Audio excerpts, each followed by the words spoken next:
So, if you don't know where to put your meat, put it in the little girl.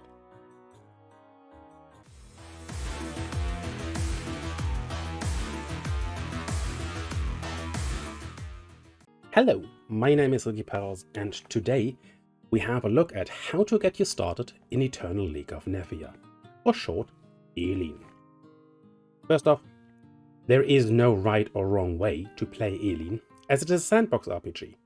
No matter what you do, play how you like, build giant bases, a small little trading post, a farm, whatever else you can imagine, and possible with the game. Maybe you just don't build at all and just plunker down a whole bunch of workbenches in the middle of something that looks like your local city's dump. As long as you can make tax payments, you are free to do whatever you like.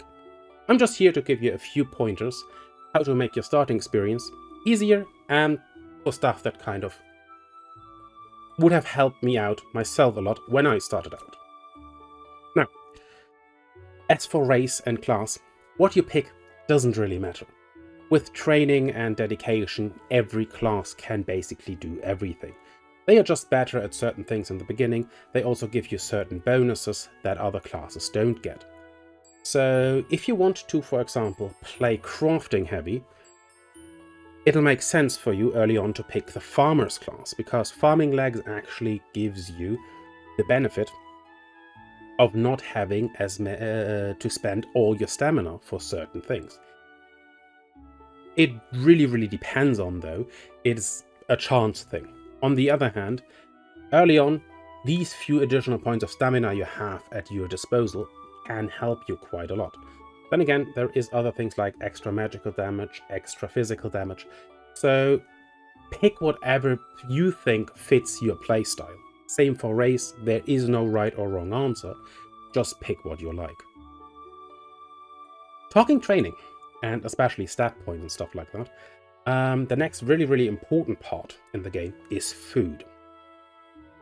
Food is divided into two different types of characteristics it has. For one, it increases the potency of your stats and just flat out stats. Now, how do stats work? I'm not going too much into detail, just to give you an idea. Every stat point has an experience bar. So that is what the flat out point, like, hey, strength 7, dexterity 2, whatsoever, is on the food actually means. While you have also a potency, which is the small little flame next to the stat point, the bigger that is, the more or the higher your multiplier is for those experience you get here. So you kind of want to have a balanced diet. Pun intended here. So kind of just check out what you want, stat points, what helps you, and just cook your food accordingly and level up.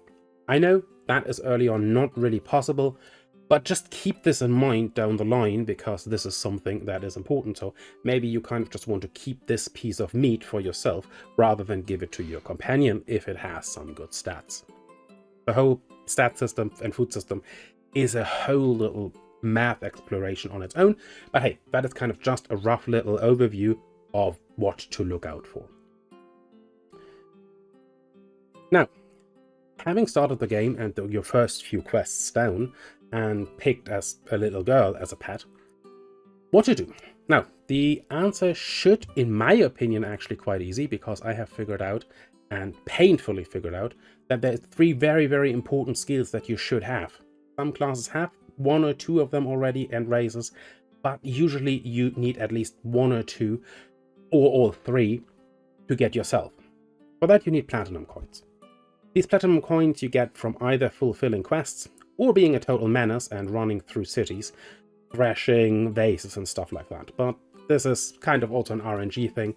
The more reliable point would be making quests. You can start at your quest board and just go around and do quests there. Now, this is a little bit tricky on itself. I'm coming a little bit more later to it.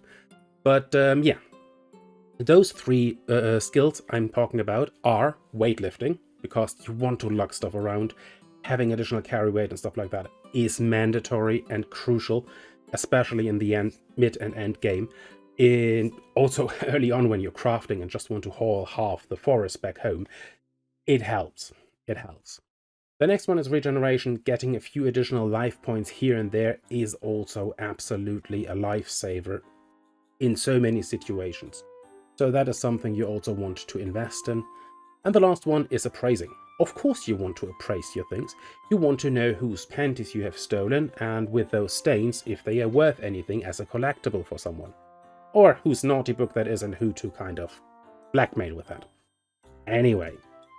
Now, luckily, all those 3 skills are conveniently located in the Tinkerer's camp up the road. How to get there? Now, here it gets a little bit tricky, because leaving for the first time is really, really dangerous. Why? Because the wild out there, they will kind of just attack you. Now, there is a few things that you can craft. One, the wooden bucket. Keep in mind, quality, item, material, and stuff like that matters. So if you can, build it out of rosewood. Second off, you want to build a weapon, also out of rosewood if you can. And a boomerang, same thing. Why I'm saying rosewood? Because this is the hardest wood and the best thing that you get early on. Later on there is other options, but for now this is definitely the point that you want and what you want to build. Now, unfortunately, the gloves and the shoes with the material that is available to you at this moment, they suck harder than a 5-orange prostitute in a back alley of Dirthy. So don't worry about it. Just those 3 items actually will bring you over your, will get you to the Tinkerer's camp and back, if you also have your pet with you. Talking additional skills, there is a few others that are very, very useful early on as soon as you start dungeon diving. That is spot hidden, lock picking, and disarm traps. All those are also located quite conveniently quite close in your local shithole Dirthy. Now, getting there is a little bit more tricky because it's far up from any road, and the further you're from the road, the more dangerous it is, but you can get there. If by any means you get attacked, just book it. Usually you get out of there, especially early on. Now, if you are kind of entering Dirthy, the trainer is also rather conveniently located just down the road. Into the pub, here in the back alley, you have the trainer. There you have those 3 things: spot hidden, disarm traps, and lockpicking. All 3 absolutely great and crucial, in my opinion, for dungeon diving. Talking lockpicking. We want lockpicks. How to get them? You can go to a goods vendor. They have a random chance of having them. However, they are expensive and you don't have much money early on. So we would like to go to the Thief's Guild. Problem here is, this idiot stick is definitely blocking the way. How to get past them?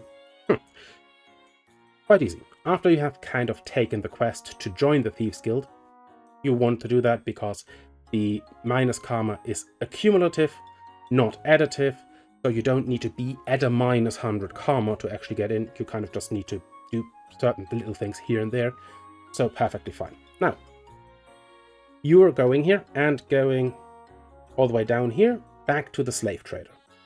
Now, this slave trader's den is actually also another very, very useful spot, because the slave trader here sells slaves. Here you can basically buy people for your settlement for orens. That is valuable because then you don't need to spend your precious gold bars on new people at home. So keep this in mind. If you're looking for people, you can buy them here. Also, just check in every time you are at Dirthy, because maybe he has someone that is valuable to you. Maybe you want to go for farming, something else, extravaganza, if you want to go in for tax and stuff like that.